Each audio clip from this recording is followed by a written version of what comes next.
Good day everyone, I am Althea Del Montepico and along with my fellow co-reporters, we are going to discuss the definition, sources, and methodology of history. Now, let us have the content of this discussion. First, the meaning and relevance of history.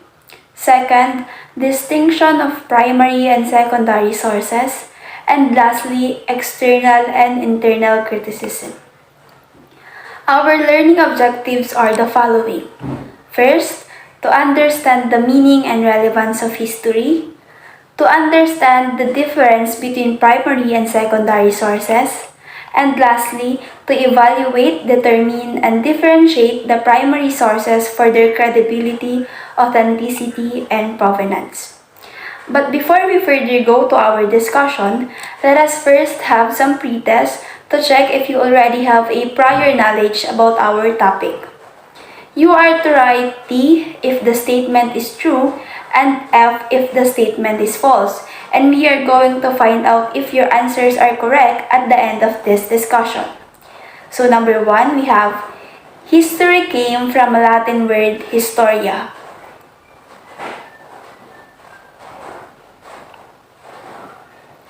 Number 2, primary sources offer unfiltered and first-hand information.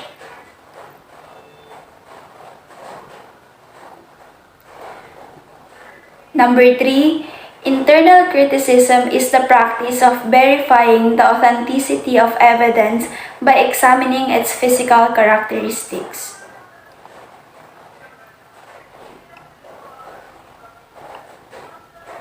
Number 4, secondary sources allow researchers to gain a better understanding of historical events.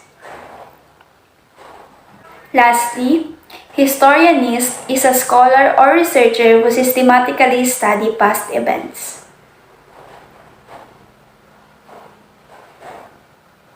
So now that we are done with our pretest, let us now jump into our first discussion, which will tackle the meaning and relevance of history.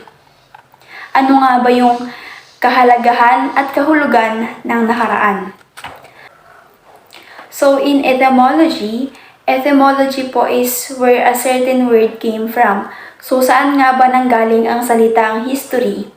History came from the Greek word historia, meaning knowledge acquired by investigation.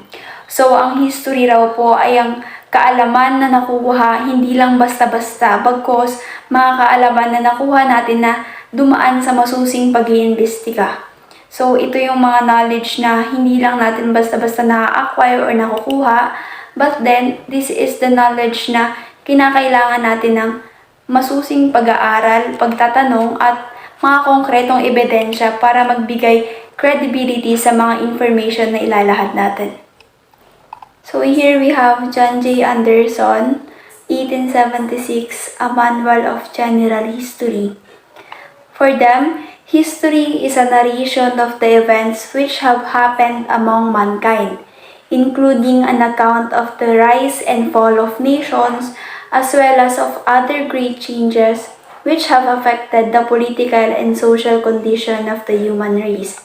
So ang kasaysayan daw po is isang narration or salaysay na mga pangyayari na naganap sa isang bansa, katulad na lang yung pagbagsak nito, yung mga pananakop na naranasan niya, as well as yung mga significant changes na nakaapekto sa political and social condition of the human race.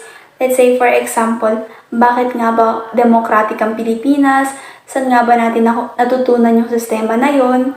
So, in studying history, mananarrate nito or masasalaysay nito yung mga pangyayari kung ano yung nangyari at bakit yun nangyari and kung ano yung contribution niya sa nakaraan na up until now nakakaapekto sa atin. So, there are also great personalities who give their definition of history. For Aristotle, history is a systematic account of a set of natural phenomena which are arranged in their chronological order. So para kay Aristotle, ang kasaysayan ay isang sistematikong paglalahad ng isang set na mga natural na pangyayari na in chronological order. And when we say chronological order, ito yung ayos na may pagkakasunod-sunod base sa pangyayari na naranasan sa nakaraan or pangyayari sa kasaysayan. Thucydides and Herodotus also gave their definition of history, and for them, history is a learning inquiry about the past of humankind. Ayon naman sa kanila, ang kasaysayan daw ay isang proseso ng pag-aaral at pagtatanong hinggil sa nakaraan ng sangkatauhan. We also have Edward Hallett Carr, and for him, history is a never-ending dialogue of events between the past and the present. Para naman sa kanya, ang kasaysayan ay isang walang katapusang usapan sa pagitan ng nakaraan at ng kasalukuyan. Kumbaga yung mga pangyayaring nangyari noon na up until now pinag-uusapan pa rin. So to sum up all the given definition, history is the systematic study and interpretation of past events and human experiences, aiming to understand and convey the evolution of societies and civilizations over time. So ang history ay ang sistematikong pag-aaral at interpretasyon na ginagamitan din ng analyzations of past events and human experiences. And ang aim natin is to understand and convey the pagbabagong naranasan ng isang society or ng sibilisasyon over time. So next is historian. So historian is a scholar or researcher who systematically studies and analyzes past events, people, and societies using primary and secondary sources to gain insights into the past and contribute to our understanding of history. So ang tawag sa mga tao na nagsusulat ng kasaysayan o ang mga masususing nag-aaral nito ay ang mga historian. Sila yung mga nangongolekta ng mga datos, ng mga evidences, and sila yung nagtatagpi-tagpi ng mga pangyayari to give us a more clear understanding sa history.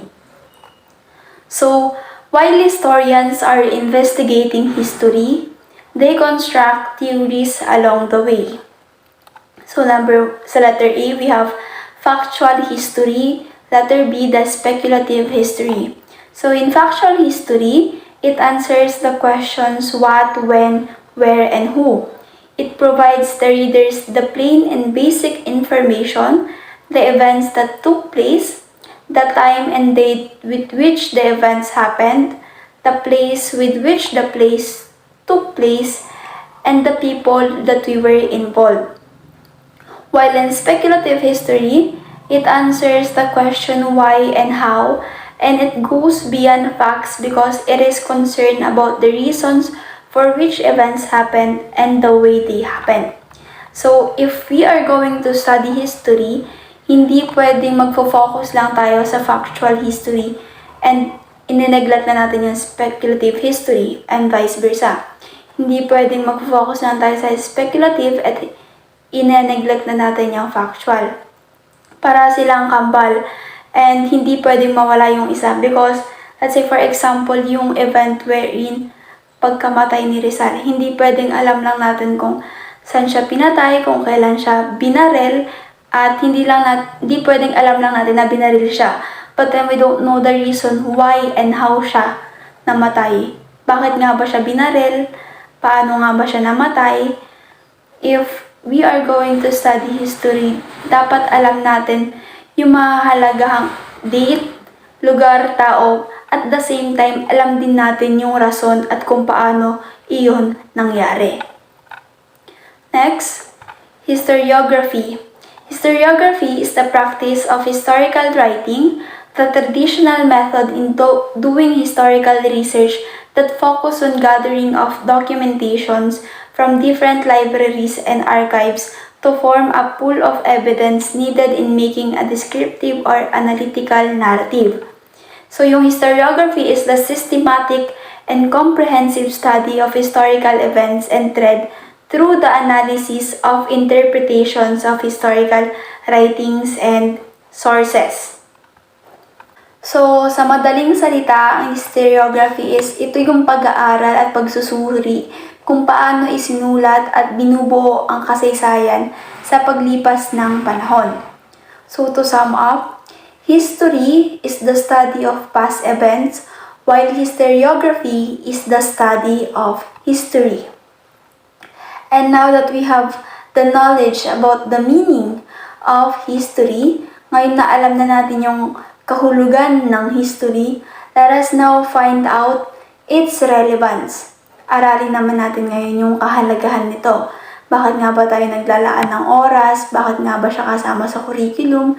Bakit nga ba natin kailangang pag-aaralan ang nakaraan? So first, we have understanding people and societies. History offers insights into the behaviors, decisions, motivations, and cultures of past peoples and societies, helping us comprehend the complexities of human existence. So sa pag-aaral daw ng history, mas maiintindihan natin yung mga tao sa nakaraan. Yung mga choice nila, yung mga actions nila na up until now nakaapekto sa pang-araw-araw nating buhay. Bakit demokrasya ang natatamasa nating sistema ngayon? While studying history, we'll be able to understand their decisions and their behavior na ginawa nila sa nakaraan na up until now is nakakaapekto sa buhay natin in the present. Next, understanding change and society's development. History reveals the process of change over time, showing how our current society has evolved, helping us appreciate the historical forces that shape our world. So, hindi lang yung pagbabago, kundi pati yung proseso, yung iintindihan natin while studying history. Makikita natin dyan yung word na appreciate.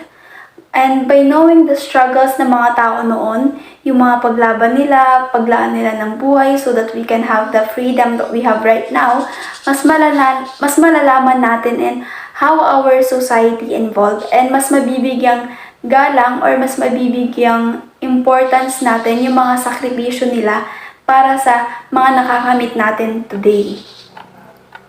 Next, contributing to moral understanding.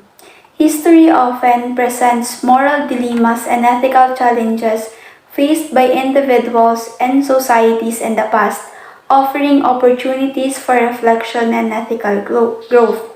So, offering opportunities for reflection and ethical growth. Dito papasok yung sa pag-aaral ng history, maiiwasan na nating gawin ulit yung mga ginawa nila, especially yung mga choices or yung mga wrong choices nila, yung mga maling decision nila. So, we are not going to repeat the same mistake na ginawa na nila sa nakaraan.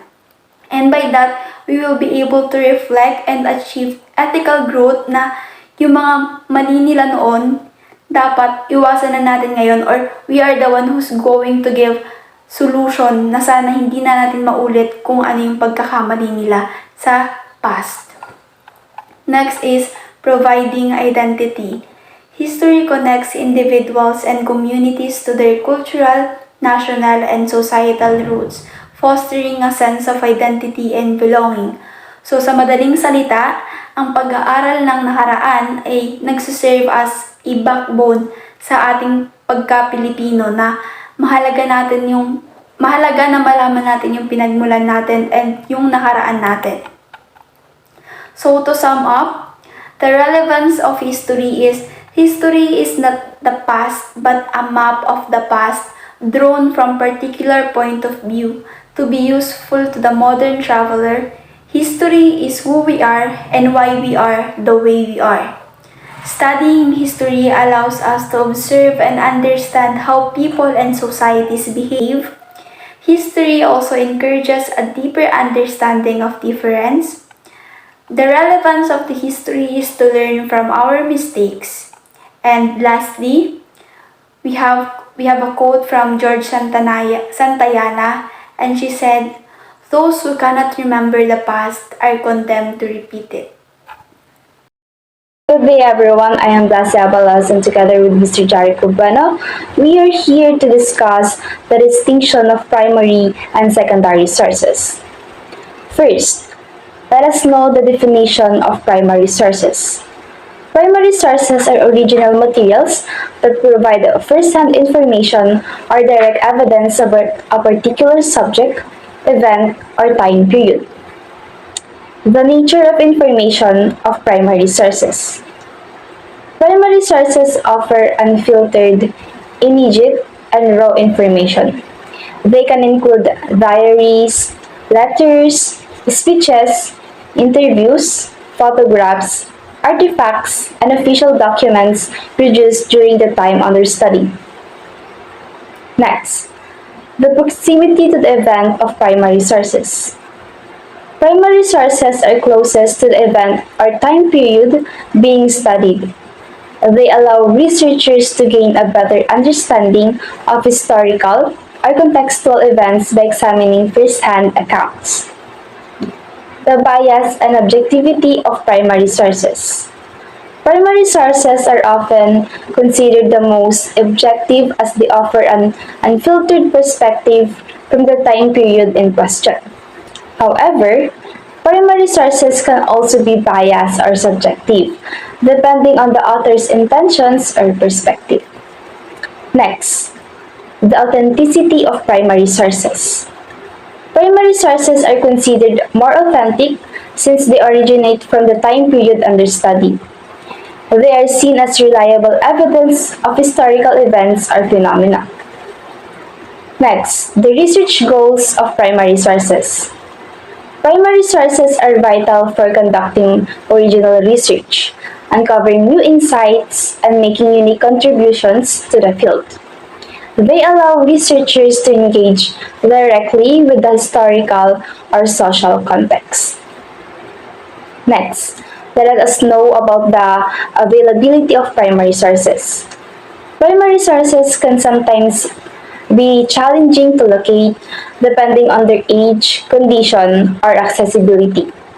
They might be housed in archives, libraries, or private collections. Next, endorsement of primary sources. Primary sources are often used to support or challenge claims made in secondary sources. Researchers refer to primary sources to validate arguments or to assess the validity of interpretations made by others.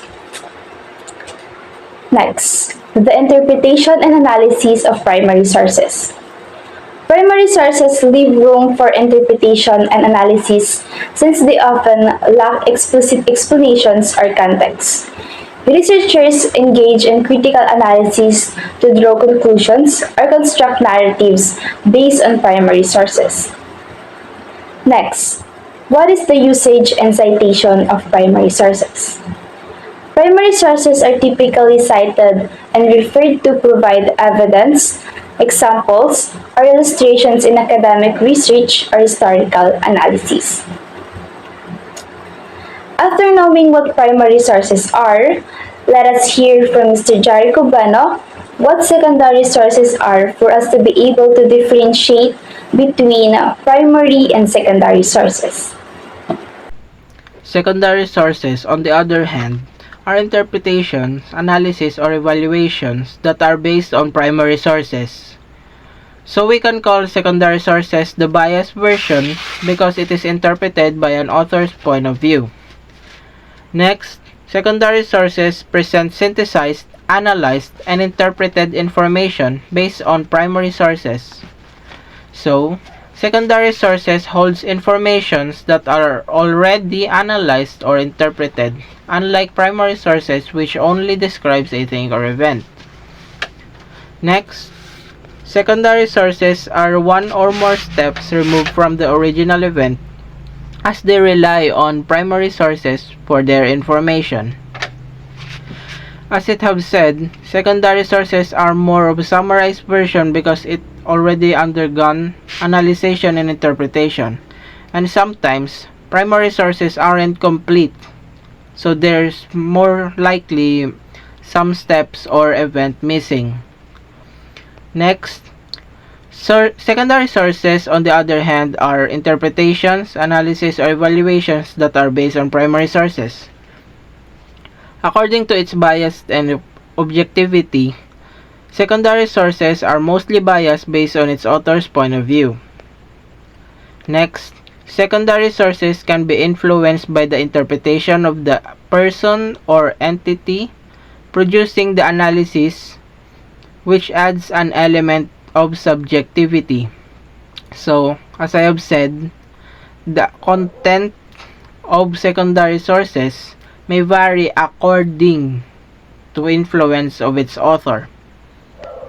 Next, secondary sources help researchers to gain a broader understanding of the topic, identify trends, and assess existing scholarship.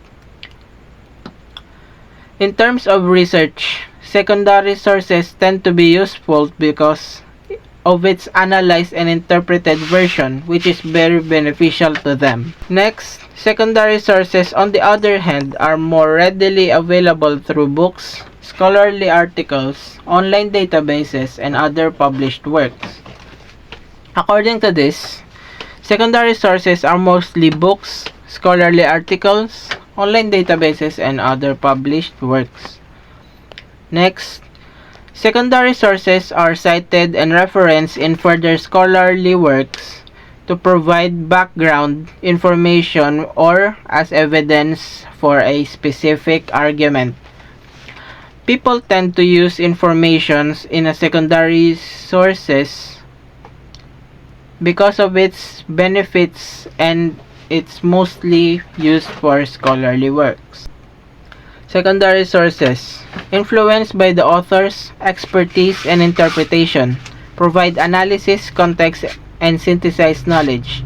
Again, secondary sources are mainly influenced by its author's point of view and expertise in interpretation. Lastly, secondary sources are also cited for scholarly communication, but they are primarily used for support arguments, analyze primary sources, or provide broader context to a study. Secondary sources' main role in scholarly communication is to give support to arguments, analyze primary sources, and provide broader context to a study. So that's all about the distinction about primary sources and secondary sources. And now, let's move on to the next topic, the external and internal criticism. Repositories of primary sources and different kinds of primary sources. Ano nga ba ang criticism? Ang criticism, kapag ginamit natin to sa pag-criticize ng isang tao, ay negative feedback. Pero kapag sa history, ang ating i-criticize ay napakahalaga. Ngayon, ating alamin kung ano nga ba ang external criticism. External criticism is the practice of verifying the authenticity of evidence by examining its physical characteristic. How it is done, the appearance of the source, consistency with the historical, period medium of the source, quality of the paper and ink used, the grammar handwriting of the author or creator. Example of the things examined when conducting external criticism of the document: the quality of the paper, the type of the ink, language, words used in the materials. Why is it important? Use of unverified, falsified, and untruthful historical sources can lead to equally false conclusions. And without too rough criticism of historical evidences, historical deception and lies will be highly probable. And now let's move on to internal criticism. It is the accuracy of the data, looks on the truthfulness and factuality of the evidence by looking in the author's source. How it is done? Historians carefully read the text of the source for contextuals of the source, focus on attention on the author, Situation surrounding its existence, intended audience or reader. Here are the examples of the examine when conducting internal criticism of a document. First, the character of the document, literal meaning of the text, knowledge of the author, competence and reliability of the author, corroborating evidence, author's personal connection with the event, author sources of information, the influences prevalent at the time of writing, the elements of personal biases, and lastly, the elements of deliberate and intentional errors. Kaya naman, napakalaga ang external at internal criticism sapagkat sa pamamagitan ng mga ito, nagiging mas makatotohanan at mas malalim ang ating pag-unawa sa kasaysayan. Lalong-lalo na sa mga historian at mga nag-aaral ng kasaysayan. Ito ay napakalaga upang maiwasan ang maling interpretasyon at maipahayag ang totoong kwento ng nakaraan. So now let's proceed to the repositories of primary sources. But before that, what do we mean by repository? Repository. It is where something is deposited or stored. It can play a variety of roles. Most importantly, they collect, manage, preserve, and provide access to valuable research and educational content. Here are some examples of the repositories of primary sources. We have here the National Library, National Archives, academic institutions, religious congregations, abroad, privately owned museums, and archives. What are these primary sources that can be found in these given repositories? Here are the kinds of primary sources. The first one is autobiography. The second one is diary. We have here also interview, personal letter, photographs, work of arts and literature, and lastly we have speech. For us to know what you have learned in this topic, kindly please answer this post test. Choose the letter of the correct answer.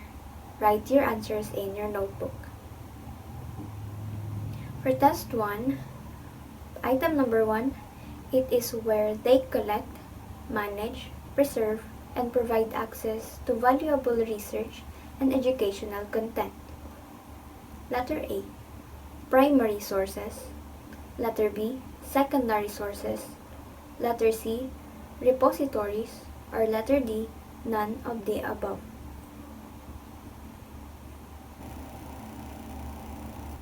For item number 2, which of the following would be considered a secondary source? Letter A, an interview with a World War II veteran. Letter B, a diary entry from a Civil War soldier. Letter C, a book review of a historical novel. Letter D, a letter from a 1920s suffragette to her friend. For item number 3, it is the accuracy of the data. Looks on the truthfulness and factuality of the evidence by looking in the author's source. Letter A, external criticism. Letter B, internal criticism. Letter C, factual history. Or letter D, speculative history. For item number 4, these sources help researchers to gain a broader understanding of the topic, identify trends, and assess existing scholarship. Letter A, diaries. Letter B, primary sources. Letter C, secondary sources. Or letter D, speech.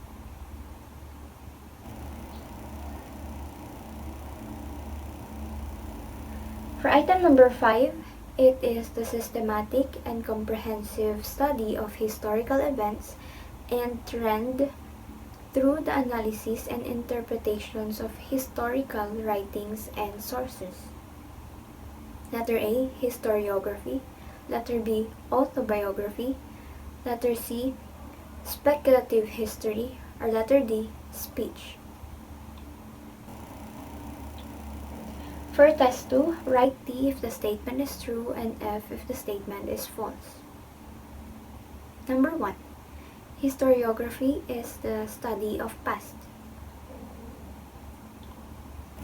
Number 2. History do not present moral dilemmas and ethical challenges faced by individuals and societies in the past. Number 3. Primary sources interprets or explain, while secondary describes or narrates. Number 4. While historians are investigating history, they construct 4 theories along the way. And number 5. The elements of deliberate and intentional errors is one of the things that is being examined when conducting external criticism.